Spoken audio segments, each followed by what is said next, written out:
တပြေတန်းခံတဲ့အစေခံခံတဲ့စင်ကြုံခံတဲ့မင်းလာခံတဲ့ကွေချောင်းခံတဲ့မြမသမိုင်းတွေကထင်ရှားတဲ့ခံတဲ့ကြီးများပရိသတ်များရှင်မြမသမိုင်းကိုပြန်ကြည့်မယ်ဆိုရင်တော့မင်းနေပြည်တော်တွေအချင်းချင်းကြားတွေကစစ်ပွဲတွေတိုင်းတစ်ပါးသားတွေကြောင့်ဖြစ်ရတဲ့စစ်ပွဲတွေစသဖြင့်မြောင်များစွာတွေ့ရမှာပါ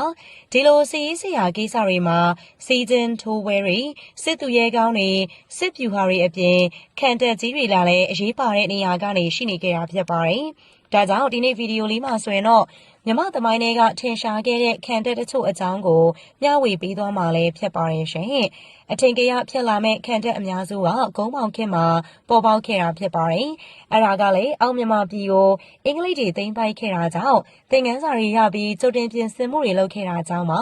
တကယ်တမ်းမှာလည်းရန်သူတိုက်ခိုက်လို့မရအောင်ပြင်ဆင်ထားဖို့အရေးကြီးရဲ့ဆိုတာကိုအလောင်းမင်းတရားကြီးဦးအောင်စရာကသူ့ရဲ့မုတ်ဆိုးဖို့ရွာလေးကိုထန်းလုံးကခံတဲ့အဖြစ်တိဆောက်ကလေးကပေါ်လင်းနေပြီးသားဖြစ်ပါတယ်အင်္ဂလိပ်တွေရန်ကစိုးရိမ်လာရတဲ့အခါမှာတော့ဂုံးပေါင်ဘရင်တွေလည်းခံတက်တွေကိုအသေးချာတိဆောက်ရပါတယ်ဒီအထက်ကနာမည်ကြီးတဲ့ခံတက်တစ်ခုကတော့တပြေတန်းခံတက်ပါပဲ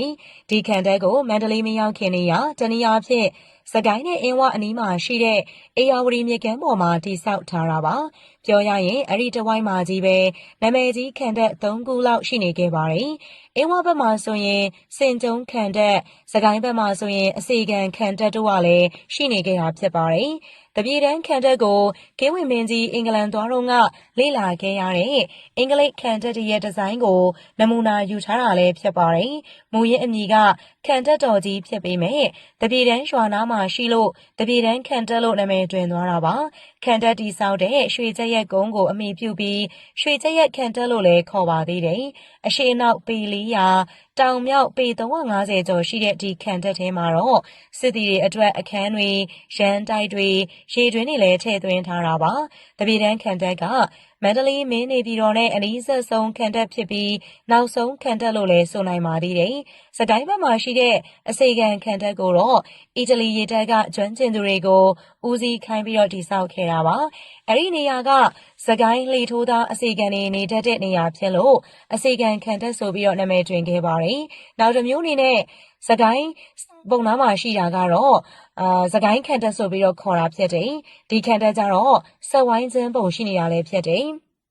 အေယာဝတီမြစ်ဖက်ကိုမျက်နှာမူထားတာကတော့ဆက်ဝိုင်းခြင်းပုံစံဖြစ်ပြီးတော့စကိုင်းဘက်မှာတော့မြင်းဖြောင်းပုံစံရှိပါတယ်အကျယ်ဝန်းနေနေကတော့အရှိအနောက်ပေ340နဲ့တောင်မြောက်ပေ240စီဖြစ်ပါတယ်အင်းဝဘက်ကစင်ကြုံခံတက်ကြတော့စတူယန်ပုံဖြစ်ပါတယ်စင်ကြုံရွာနားမှာရှိပြီးတော့ဒီခံတက်ကလည်းအေယာဝတီမြစ်ကမ်းတစ်ဖူးပေါ်မှာပါပဲ